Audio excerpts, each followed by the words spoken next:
Kapag may tanong, May sagot! join ka na sa Tanungan ng Bayan. Tanungan 69.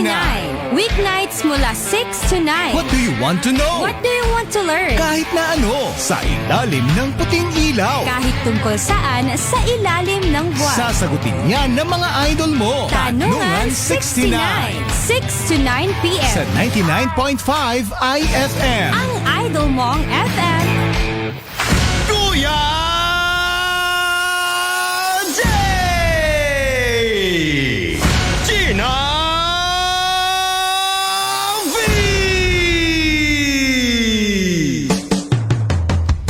Greetings and salutations mga idol. Ako po si Kuya Jay. Ako naman po si Gina V. At ito ang 99.5 IFM. ang idol mong FM. Supay Isa sa mga namimiss natin ngayong pandemic ay ang panonood ng sine sa malaking screen, ano? Ay, oo. Sa cinema. At tayo ay nakokontento na lang sa Netflix. Yung iba nakokontento na rin sa YouTube. Yes. Sa cable. Sa phone na Sa maliit. As long as mapanood mo, yun. Pero di natin may pagkakaila mga idol na talagang napakaganda ng mundo ng pelikula or movies na tinatawag natin, ano? Oo, nakakamiss talaga yung pumunta dyan. Tapos manood. Then may kasama ka. Yes. Wow. Pero okay din, masarap din na manood sa bahay, sa room. Habang kayo ay nagkakaroon ng beverage at konting pagkain, manood kayo ng movie. Tapos mamaya, sometimes hindi nyo rin matatapos yung movie na papanoorin ninyo. Tapos minsan Dahil maantok na kayo. minsan hindi mo na rin naiintindihan. Dahil kain ka lang ng kain. Yeah. Sabi nga nila, huwag ka daw mag-review pag ikaw ay kumakain. Dahil wala daw papasok sa utak mo dahil yung brain mo subconsciously busy daw siya sa pagkain ng pagkain. Ay. Anyway, ikaw, anong favorite movie mo of all time, Gina V? Ako, ano ba tawag doon? Ay, yung may Titanic. Titanic? Ikaw, alam ko sa'yo, The Notebook yata. Yeah, naging paborito ko rin yung The Notebook dati nung in love pa ako. Pero ngayon, Ngayon na hindi na ako in love, ang mga paborito ko na ngayon is siguro Avengers Endgame. yan. Pero eto no, ang Rotten Tomatoes mga idol ay isang site na kung saan ina-aggregate nila ang review ng mga pelikula sa buong mundo. So, ibig sabihin, bago ipalabas, parang... Hindi, napalabas na. Ay, Review. napalabas Oo, na. kasi pag hindi pa napalabas yung movie, ang tawag naman doon ay preview. Preview. Pero pag napalabas na yung movie, i-review nila, sasabihin nila kung ito ba ay pasado sa kanila o hindi. Okay. No? Okay. At itong Rotten Tomatoes ay nagkakaroon niya ng mga list, ng mga ratings ng mga the best na films, no? And ayon sa Rotten Tomatoes, eto ang top 5 films. Ewan ko kung napanood niyo na yung mga iba rito, no? O yung iba siguro, yung mga Top paborito 5 sa ninyo. buong mundo yan. Of all time. Of all time. Of all time. Mula noong nagsimula ang pelikula at nirelease ang pelikula hanggang sa ngayon. Ano nga ba ang top 5 films ayon sa mundo? According sa Rotten Tomatoes .com, no? So ang number 5 na film ay isang bagong film ng 2019. Ito ang Knives Out na hindi ko pa napapanood. Hindi ko pa rin napanood yan. At hindi rin ako masyadong familiar. Pero itong Knives Out na pelikula, hindi ewan ko napalabas to sa Robinsons dati. Pero isa siyang kwento tungkol sa merong namatay Tapos? na matanda. Tapos kung sino sa mga nandoon sa mga supporting cast ang pumatay. So it's a type of film na ang tawag natin ay Who Done It? Sinong gumawa nito? Nandyan sila, yung matanda dyan nasa gitna. Oo, yun yung namatay. Tapos marami, nandyan yung gumanap ng Captain America. Nandyan yung gumanap ng James Bond, no? At mapanood nga ito sa Netflix, kung nasa Netflix na or ma-download sa mga paborito nating download. So, ito yung number 5. Yes, ito ang number 5. And next is ang number 4, isang pelikula noong 1942.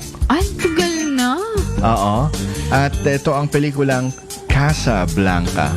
wala pa tayo noon. Siya ay adapted sa libro. Wala pa tayo. Ewan ko kung nandito na yung parents natin. Wala rin yata, no? Wala pa ya siguro, no? Wala pa. 19 na ba yung parents natin? 1940, 1950 somethings, no?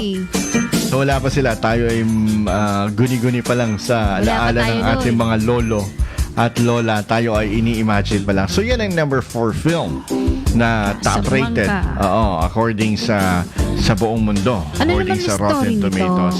Ito ay tungkol sa pagmamahalan ng dalawang tao against all odds. Ayan. Okay, dako na tayo sa number 5, number 4, number 3 na tayo, ano? Ito ang number 3 film natin of greatest movies of all time. Ang aking paboritong movie, walang iba kundi ang Avengers Endgame. Alam mo ba, familiar ka sa Avengers Endgame? Napanood mo yan? Hindi pa. Hindi ka pa napanood ng Marvel movie? Mga tungkol sa mga superhero, ganyan? Hindi ako nanonood ng mga ganyan. Mga Ay? ano ako. Talaga? Mga... Mga love story na Tagalog? Oo, mga comedy, ganun. So yan ang number 3 film of all time, no? That's according to Rotten Tomatoes, mga idol. Now, dako naman tayo sa number 2 film of all time. Ito na.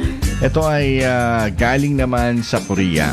Ay, tingnan mo Korean Ito, napanood movie, ko rin to. Oo, Parasite. Napanood ko siya. Korean din yung dialogues doon and everything. So, Parasite, parang ano siya? Parasite. Side. Ano siya? Hindi mo ma-explain kung anong genre ng pelikula, pero it's more of like tao na nakatira sa bahay na hindi sa kanila. Bakit ganun? Kasi parang parasite na, for example, yung kuto mo is a parasite. Yan ay nakatira sa buhok mo. Pero hindi, oo. Parasite sasak ng resources, no, and everything. So isa siyang napakagandang pelikula and one of my favorite films as well. Napakaganda na kanyang structure. Parasite is our number 2 film, number 2 best film of all time, and that's according to the reviews of all the reviewers of the critics in the whole wide world. Yan ay according sa RottenTomatoes.com. At ang number 1 na pelikula of all time, eto. According sa Rotten Tomatoes, ito ang Black Panther. Ito ay according sa critics, mga idol. Black, ano to, na according sa Rotten Tomatoes. Ano? Mga puro ano po lahat sila. Mga black, American. Not necessarily Americans, kasi marami rin yan na... Pero mga puro kulot sila, no? Ano? Kulot-kulot din. Ano?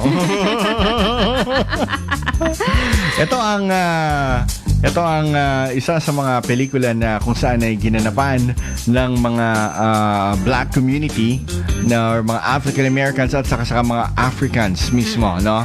Ito ay isang superhero din. Parte rin siya ng Avengers, si Black Panther na si T'Challa. Siya yung nandyan sa may gitna. Doon sa gitna, sa taas. Oo. At siya ang ruler at superhero ng film